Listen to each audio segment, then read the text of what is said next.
तो चलिए आज स्टॉक मार्केट की दुनिया में गोता लगाते हैं और टेक्निकल एनालिसिस को समझते हैं, वो भी बिल्कुल आसान भाषा में। ये उन सब के लिए है जो जानना चाहते हैं कि भाई ये चार्ट्स और ट्रेंड्स आखिर काम कैसे करते हैं। चलिए एक बहुत ही चौंकाने वाले आंकड़े से शुरू करते हैं। 98%। जी हाँ, स्टॉक मार्केट में 98% रिटेल ट्रेडर्स यानी हम और आप जैसे आम निवेशक असल में अपना पैसा गंवा देते हैं। तो सबसे बड़ा सवाल यही है कि आखिर ऐसा होता क्यों है। इसका जवाब पता है कहाँ है? नंबरों में नहीं, बल्कि हमारे दिमाग में, हमारी ट्रेडिंग साइकोलॉजी में छिपा है। चलिए इसी को समझते हैं। तो सबसे पहले हमें ये समझना होगा कि ज्यादातर ट्रेडर्स हारते क्यों हैं।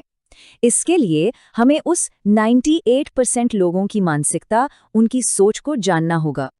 देखिए, ये एक जीरो सम गेम जैसा है।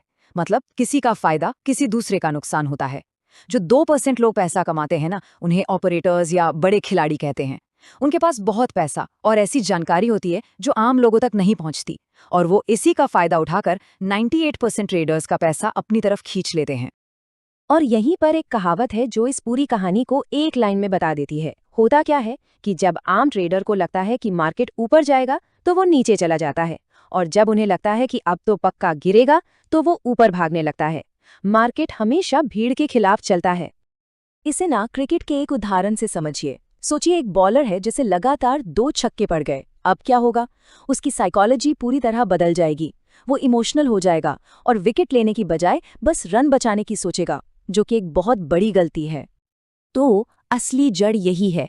ट्रेडर्स एक प्लान से नहीं बल्कि इमोशन से ट्रेड करते हैं। डर और लालच उन पर हावी हो जाता है। मान लीजिए एक ट्रेड में नुकसान हुआ तो उसे वापस पाने की जल्दी में वो बिना सोचे समझे और बड़े ट्रेड ले लेते हैं, और नतीजा नुकसान और बढ़ता चला जाता है। तो फिर सवाल ये है कि इस इमोशनल जाल से बचे कैसे? जवाब बहुत सिंपल है। ट्रेडिंग को जुआ समझना बंद करना होगा और इसे एक स्ट्रैटेजी का खेल बनाना होगा। ये कोई किस्मत का खेल नहीं है, ये शतरंज के खेल जैसा है।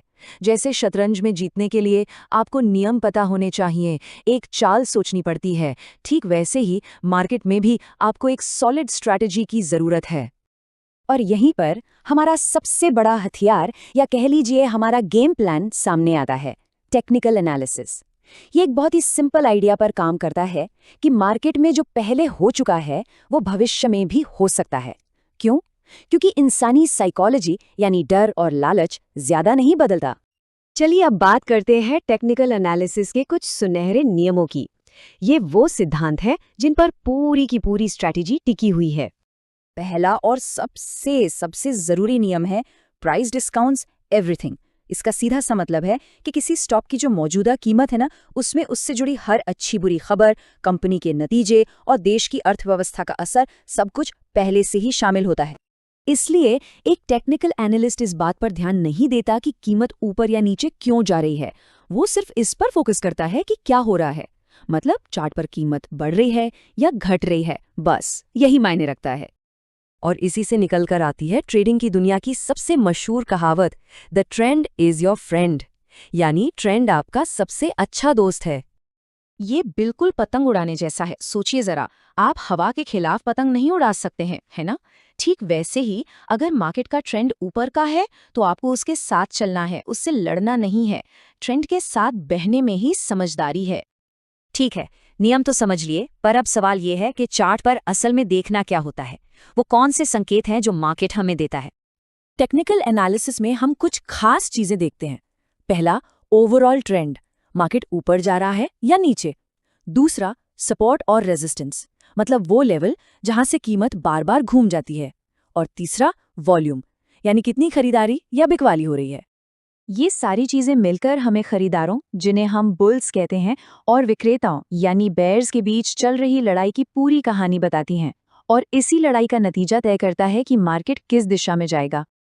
तो चलिए अब इन सारी बातों को एक साथ जोड़ते हैं और एक सिंपल सा 4 स्टेप का प्लान बनाते हैं, जिसे कोई भी अपना पहला एनालिसिस करने के लिए इस्तेमाल कर सकता है।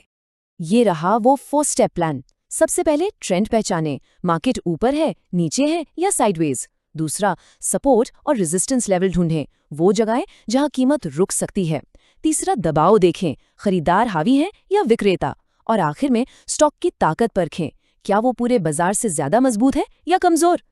हाँ, पर एक बात हमेशा याद रखनी चाहिए, ये कोई रातों रात अमीर बनने की स्कीम नहीं है। किसी भी दूसरी स्किल की तरह इसमें भी आपको सीरियसली पढ़ना होगा, खूब प्रैक्टिस करनी होगी और धैर्य रखना होगा। तो बस आखिर में इतना ही। जैसा कि कहावत है, अभ्यास में बहाया गया पसीना जंग में खून बचाता है। ट्रेडिंग में इमोशंस को कंट्रोल करके एक प्लान के साथ प्रैक्टिस करना ही आपको उस 98% की भीड़ से निकालकर सफल 2% में ला सकता है।